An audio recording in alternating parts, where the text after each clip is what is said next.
নমস্কার বন্ধুরা, হোমশেফ চ্যানেলে সকলকে স্বাগত। আমি আজকে একটা বিশেষ জিনিস করে দেখাবো, যেটা হলো মোদকের রেসিপি। সামনেই আসছে গণেশ চতুর্থী, অর্থাৎ গণপতি বাপ্পার পুজো।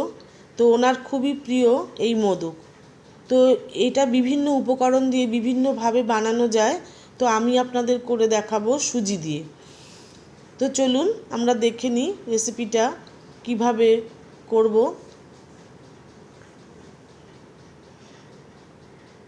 প্রথমে আমি শুকনো খোলায় 2 চামচ সাদা তিল ভেজে নেব।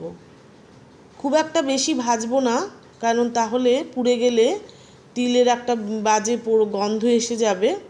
সেই জন্য হালকা করে একটু নাড়িয়ে চাড়িয়ে ভেজে নিয়েই তুলে নেব।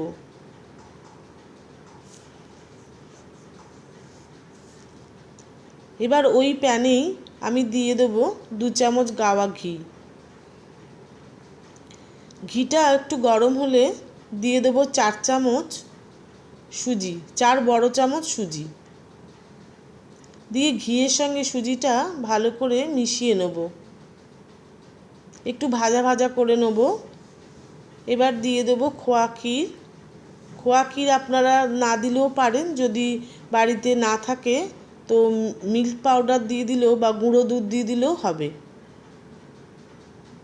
খোয়া ক্ষীরটা দেওয়ার জন্য খুব ভালো টেস্টটা হয়। এখানে দিয়ে দিলাম আমি একটু কাজু বাদাম, প্রায় হাফ কাপ মতন কাজু বাদাম আমি একটু গুঁড়ো করে একটু ভেঙে রেখেছিলাম, সেটা দিয়ে দিলাম।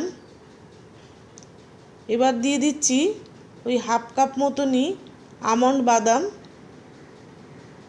দিয়ে সব উপকরণগুলো ভালো করে মিশিয়ে নেব।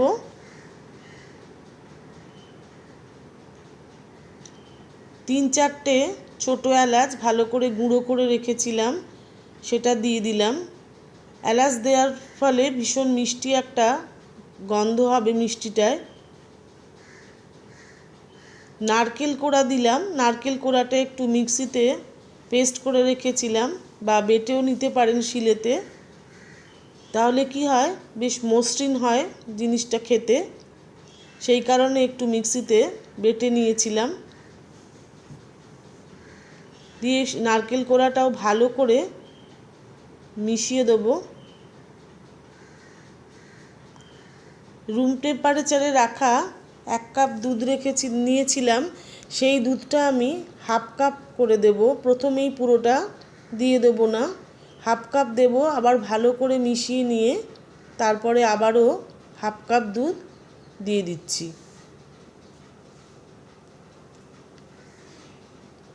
এবার খুব ভালো করে দুধের সঙ্গে সমস্ত মিশ্রণটা মিশিয়ে নেব। দিয়ে দেব চিনি আমি এখানে 4 চামচ চিনি নিয়েছি। আপনারা যদি বেশি মিষ্টি খান তাহলে আরও একটু মিষ্টি দিতে পারেন, বা যদি মনে করেন যে আরেকটু মিষ্টি দিয়ে বানাবো তাহলে আরেকটু বেশি মিষ্টি দিয়েও করতে পারেন। ঠিক জিনিসটা এই রকম একটা হবে যখন নাকি কড়াই বা প্যান থেকে উঠে আসবে, ঠিক সেই রকম অবস্থাতেই সাদা তিলটা যে ভেজে রাখা ছিল সেটা ঢেলে দেবো। দিয়ে এবার স্প্যাচুলার সাহায্যে মিশিয়ে নেব। ঠিক মণ্ডটা দেখতে ঠিক এরকম হবে, তবেই কিন্তু মিষ্টিটা বানানো যাবে। আমার মণ্ডটা তৈরি হয়ে গেছে। এবার আমি একটা থালায় নামিয়ে নেব। সামান্য একটু ঠান্ডা করতে হবে আমাদের, ঠান্ডা না করে জিনিসটা বানানো যাবে না।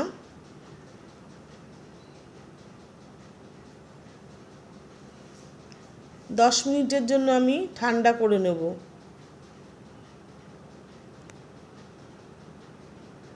এইভাবে একটু নাড়াচাড়া করে নিতে হবে, তাহলে তাড়াতাড়ি ঠান্ডাটাও হয়ে যাবে। এবার আমি মোদকগুলো বানাবো। আমার এই মোদকটা কিন্তু একেবারে কোনো ছাঁচ বা মোল্ড ছাড়া এমনি হাতেই তৈরি করব। তার আগে আমি হাতে একটু ঘি মাখিয়ে নিলাম, সামান্য একটু ঘি লাগিয়ে নিলাম, 2 হাতে নিয়ে নিলাম ঘিটা, যাতে বানাতে কোনো অসুবিধে না হয়। ওই মণ্ডটার থেকে একটু আন্দাজ মতন একটা গোলাকার একটা লেচি মতন কেটে নিতে হবে। তার ভেতরে আমি একটা কিশমিশ দিয়ে দেবো, দিয়ে ঠিক এই রকম শেপ অর্থাৎ মোদকের মতন হাত দিয়ে একটু এরকমভাবে করে নিতে হবে। নিচটা একটু বুড়ো আঙুলের সাহায্যে একটু গর্ত করে দেব, তাহলে কী হবে, মোদকগুলো সুন্দর করে বসে থাকবে পাত্রের উপরে। ঠিক শেপটা এরকম করে মাথাটা চূড়া মতন করে দিতে হবে।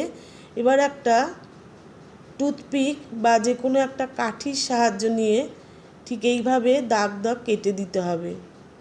একটু বাদ দিয়ে দিয়ে জায়গা একটু ছেড়ে ছেড়ে একটা করে দাগ এরকম করে টেনে দিতে হবে। দিলে কি হবে, একেবারে দোকানের মিষ্টির মতন দেখতে একদম একেবারে ওরকম লাগবে।